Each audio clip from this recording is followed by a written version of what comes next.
do one last example combining together substitution with the integral formulas on this page.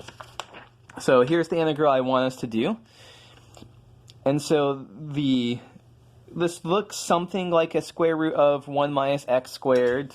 So it looks something like this formula right here. And we just have to do some manipulation, do some substitution to make it look more like that. So the first thing that we're going to do is we're going to manipulate what's under the square root. So the square root of 9 minus 16x squared, we really want this to be a 1 here. So what I'm going to do, I'm going to force factoring out a 9 here. So I can get that 1 there. It might look a little bit weird, it might look like I'm making this more and more complicated, but the really important thing is that I want that to be a 1 there. So this is what I want to do. And so then we've got a square root of 9 times this. We can move that 9 outside the square root, and this becomes 3. 3 times the square root of 1 minus 16 over 9 x squared. And so now this is looking more like what we had before. And in particular, we can say 16 over 9x squared, that's just 4/3 x, all of that squared. So what's going on?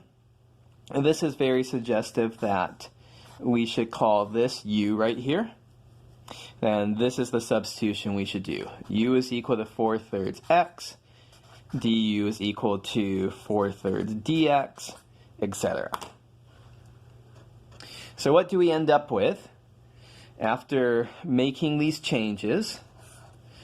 Let's see, we have du equals to 4/3 dx, so that means 3/4 du is equal to dx.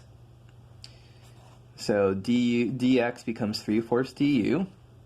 The denominator is now going to be 3 times the square root of 1 minus u squared. We also have to change our bounds of integration. So when when x is 0, u is 0. When x is 3/4, u is 4/3 times 3/4, u is 1. So this is what we have. I'm going to move out, let's see, those 3's cancel. I move outside a 1/4.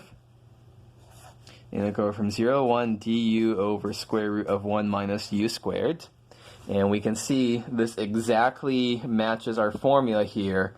So the antiderivative is arcsine. So 1/4 times arcsine of u. Plug in u is equal to 0 to 1 here. So we end up with 1/4 arcsine 1 minus arcsine 0. And so we have arcsine of 1 is pi over 2. Arcsine of 0 is 0. So our final answer is pi over 8.